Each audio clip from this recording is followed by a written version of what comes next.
Respected professors और यहाँ पर कार्यरत स्टाफ, मंचासीन हमारे पूरे उत्तराखंड के हीरोज जिन्होंने एक अमिट छाप इस होली में प्रदेश भर में छोड़ी और आने वाली होलियों के लिए विभिन्न पूरे उत्तराखंड के होली खेलने वालों के लिए एक युवा साथी और प्यारे छात्रों, इस कार्यक्रम का प्रसंग तो आप सबको अच्छी तरह विदित ही है कि राठ महाविद्यालय के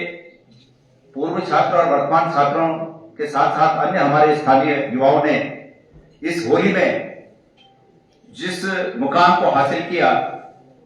राठ महाविद्यालय पैठाणी और राठ शिक्षा विकास समिति पैठाणी का ये दायित्व बनता है कि हम इस मंच पर हमारे इन बच्चों का सम्मान करें और इसी कार्यक्रम के तहत ये सम्मान कार्यक्रम यहाँ पर आयोजित किया गया है। मैं इन सभी हमारे होनहार बच्चों को उनके भविष्य के लिए बधाई देता हूँ।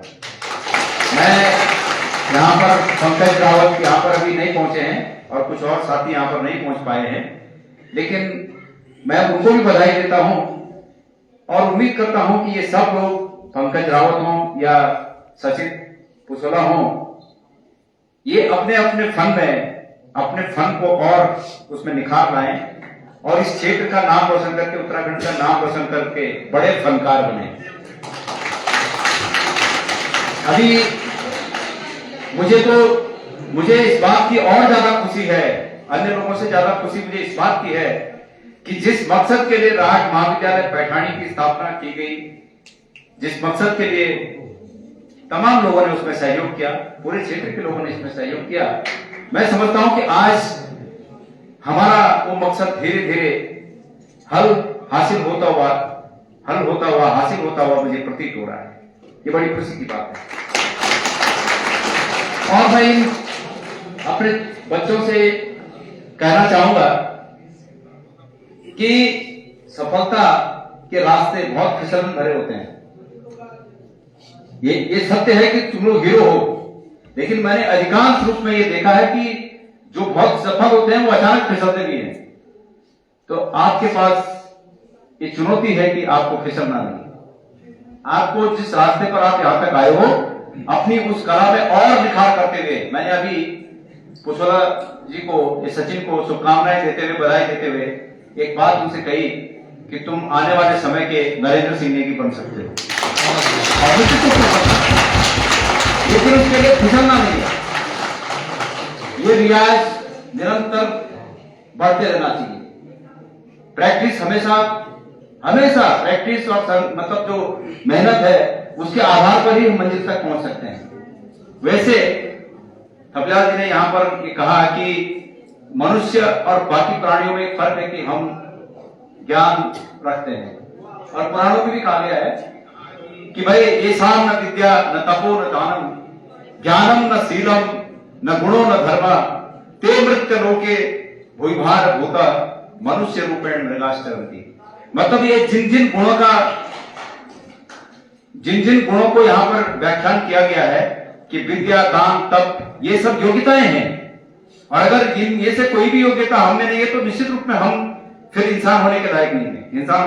कहलाने के कारण नहीं है। इसलिए ये गुण हैं, इन गुणों के साथ साथ अपनी योग्यता को निरंतर बढ़ाते रहना, ये मंजिल जो आपकी मंजिल है वहां तक पहुंचने का रास्ता तय बनाती है। तो मैं उम्मीद करता हूं कि आप सब लोग बच्चे अपनी आपने इस गीत के माध्यम से, मैंने तो उस दिन भी कहा जब आप लोग से मैं मिला था भैरवखाल में, उस दिन भी कहा मैंने कि होली तो सभी ने खेली, लेकिन होली को विशिष्ट रूप में जो आपने प्रस्तुत किया और उत्तराखंड के दर्द को आपने जो शासन तक पहुंचाया, मैं समझता हूं कि कोई राजनीतिक दल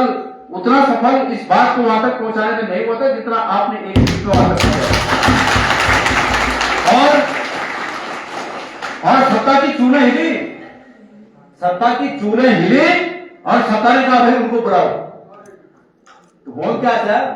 सत्ता तो जब मालूम पड़े कि भाई ये जो दोस्त लगे होता और ये दूसरे पूरे टाइम पर भी करो तो ये दोस्त और बिगड़ा हो सकता है, पहले बुला के ये पूरे करता है। तो ये कला की ताकत है। ये कला में इतनी ताकत होती है। इसलिए मैं तहे दिल से आप सबका शुक्रगुजार करते हुए मैं उम्मीद करूंगा, वैसे तो ये जो संस्था है राहट शिक्षा विकास समिति अपने बहुत ही संकट के दौर से गुजर रही है, और संकट के दौर से मुझे ये कहने में बिल्कुल गुरेज नहीं है कि संकट के दौर से सिर्फ और सिर्फ इसलिए गुजर रही है कि राजनीतिक परिस्थितियों ने, उत्तराखंड की सत्ता ने इस महाविद्यालय को निशाना बनाया हुआ है। और ये फांसीवादी ताकतें जो आज सत्ता में है, ये जो संकीर्ण सोच की ताकत जो आज सत्ता में है, वो किसी ऐसी संस्था को या व्यक्ति को देखना पसंद नहीं करती है जो उनके विचारों से सहमत ना हो। इसलिए ये संस्था आज दिक्कत में चल रही है, लेकिन फिर भी मैं उम्मीद करूंगा कि इन बच्चों के सम्मान स्वरूप कुछ न कुछ संस्था के हमारे जो पदाधिकारी हैं, यहाँ पर प्रधानाचार्य जी हैं और बाबू साहब मुकेश जी हैं, वो संस्था के तरफ से कुछ न कुछ इन बच्चों के उत्साह को बढ़ाने के लिए, प्रोत्साहन के लिए कुछ न कुछ यहाँ पर जन्मों के फूल तो पहले ही पर जीवदाल उछाना चाहिए, जब जीवदाल छड़ी दें पर। और मैं बच्चों से एक बात कहना चाहता हूँ, पुरस्कार का एक पैसा भी उसकी कीमत कम नहीं होती है, वो अनमोल होता है, उसकी कोई कीमत नहीं होती है पुरस्कार का। मुझे याद है सन 77 की बात है, मैं गंगारा स्कूल में पढ़ता था, तो मैंने 26 जनवरी के दिन एक गाना गाया था, और गाना गाया था तो किसी व्यक्ति ने मुझे 5 रुपए इनाम दिया था। गाना भी गाया था, नाचा भी था, तो 5 रुपए इनाम दिया था। मैं जिंदगी में उस 5 रुपए को, वो उस समय बहुत बड़ी बात थी, उस समय हम शादियों में कंडी लेके जाते थे, कंडी समझते हैं, आज हम कंडी लेके जाना था, तो यह कंडी होता 5 रुपए था, वही 5 रुपए लालच में हम कंडी पर जाना था। तो मीते वही 5 रुपए तो मीते लगे कि यह पूरे दिन कंडी लेके थे, पैसे में मीते गाना में मिल गया। मैंने उसको ये समझा कि ये वो 5 रुपए आज तक याद मुझे, तो इसलिए पुरस्कार का एक पैसा भी बहुत बड़ी बात है, वो आपके उत्साह के वर्धन के लिए है। ये जितना भी होगा मैं उम्मीद करूंगा कि आप लोग इसको पुरस्कार स्वरूप स्वीकार करेंगे, और ये प्रेरणा स्वरूप आपको प्रेरणा देता रहेगा, ताकि आप लोग और अपने जीवन में जहां तक आप पहुंचे वहां से और आगे बढ़े। तो चूंकि मुझे एक कार्यक्रम में पौड़ी जाना है, मैंने वहां पर 11:30 बजे कहा था कि मैं आऊंगा। इस कार्यक्रम को आप लोग सब एंजॉय करिए, इन लोगों के साथ एक बार वो गाना दोबारा गा के और ढोल हारमोन के बोल आई मुझे जावा आई उनके दोबारा गाना ये फूक है अच्छा नहीं है ये फूक वाला योनी तो भाई बैठाते हैं